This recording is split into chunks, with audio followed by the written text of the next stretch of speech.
Hi,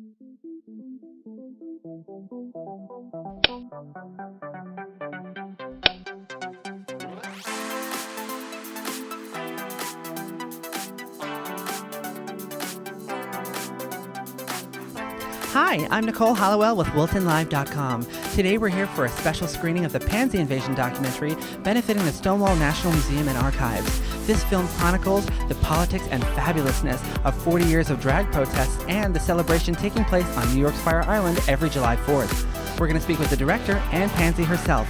And now, it's off to the invasion.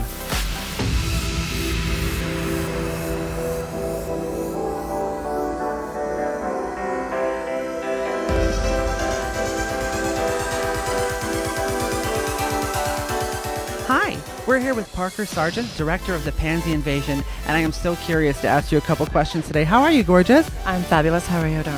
I am extra fabulous, and I'm loving your outfit today. Simple black and some good heels. Honey, I am here with Lorraine. Hi, Lorraine. Hi, Nicole. You look fabulous. I'm loving the feather boa today.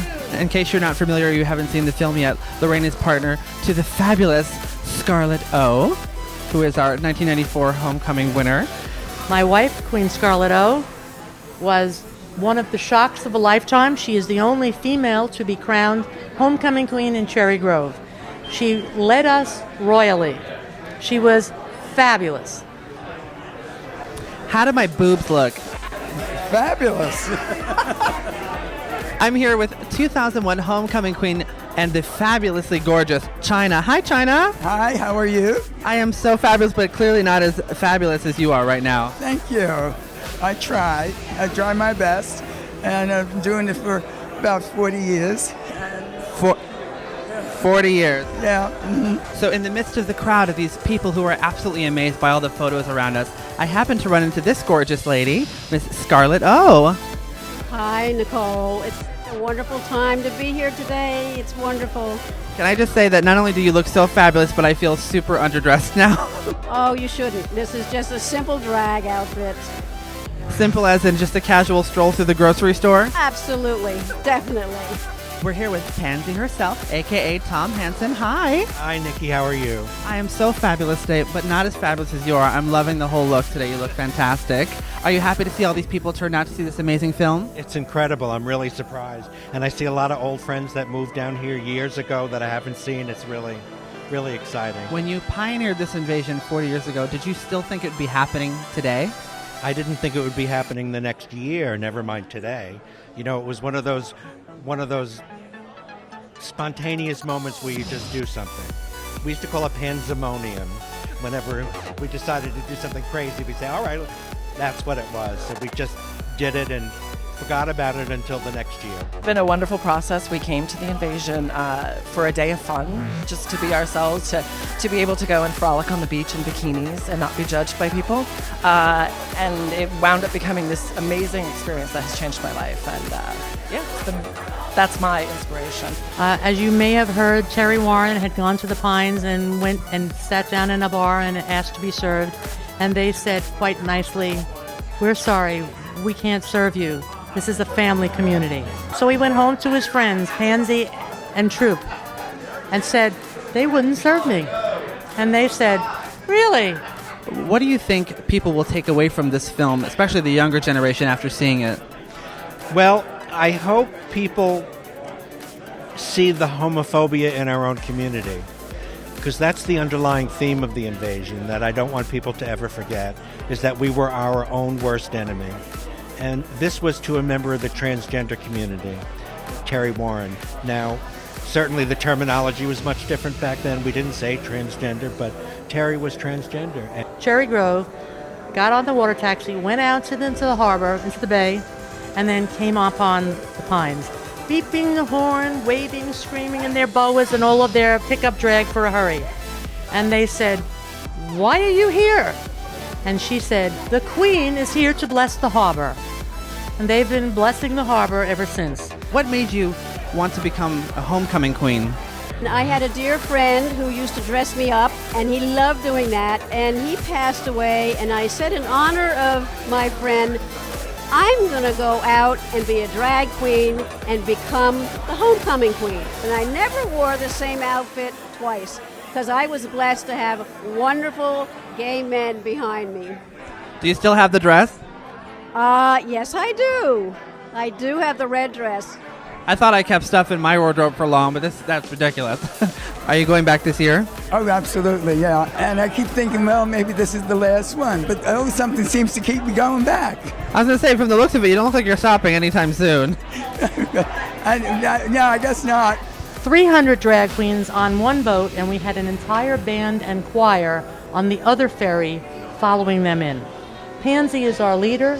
He was the homecoming queen in 1976 and 1977. Is there a specific memory that you can share that's your favorite out of all of this time? One of the most memorable times for me was during the AIDS crisis.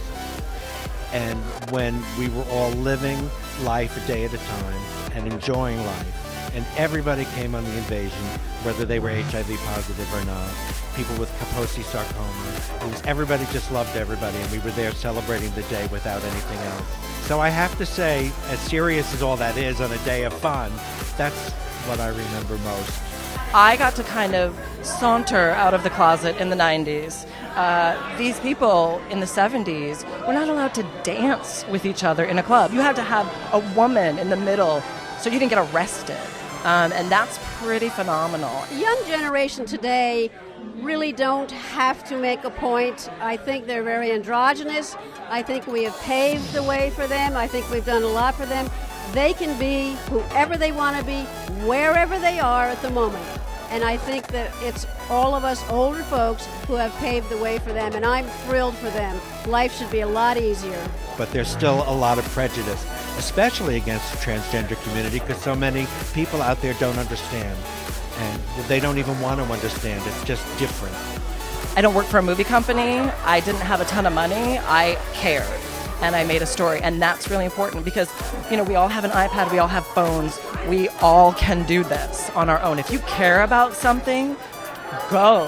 Find out about it. Document it. Ask people questions. People are going to push you off. People aren't going to care. They're not going to take you seriously.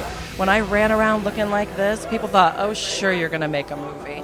And when I made it and I released it to the community, people were so touched by it, and they were so kind to me. I saw all these outfits, and I started thinking, I want to know more about these drag queens and, like, what came before me. If this has gone on for 40 years, you know, what did I miss?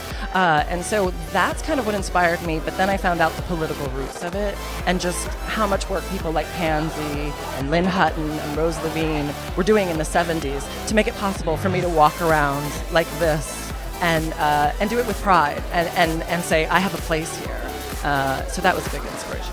It's a beautiful thing, isn't it? It's pretty amazing. And even though right now we kind of feel this backtrack of our rights, just a little bit, a little Trumpy. A little orange man, a little Oompa Loompa pushing us back into the closet. Don't let it happen, children. I think Trump is going to bring us together more than anybody. I mean, one of the polarizing factors in my lifetime for gay rights was Anita Bryant, when she was out to kill all homosexuals and do all that nonsense. It polarized the LGBT community to the point of where everybody came out, everybody marched, everybody, and it made such a powerful difference. And I really think Trump is going to do the same. Whenever anyone tells me they have a problem, say the bathroom experience, I say, let's be honest and admit that your argument is rooted in the idea that we are pedophiles, that we are perverts, and that we are predators. And we are not. Tell me, why is filmmaking your passion? I'm a writer, and I love storytelling. And I've always kind of written and produced projects that were the things I wrote. And what I found out recently was the best stories are the real stories, are the people around you and the people that came before us, especially as gay and transgender people. So that's kind of what drives me to create documentary film now.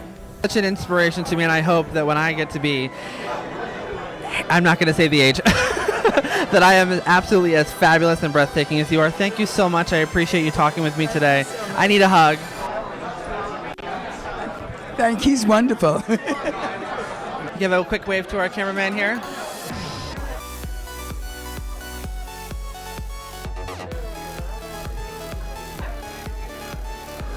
Hello, Wilton Live. My name is Parker Sargent, and I'm the director of The Panzi Invasion.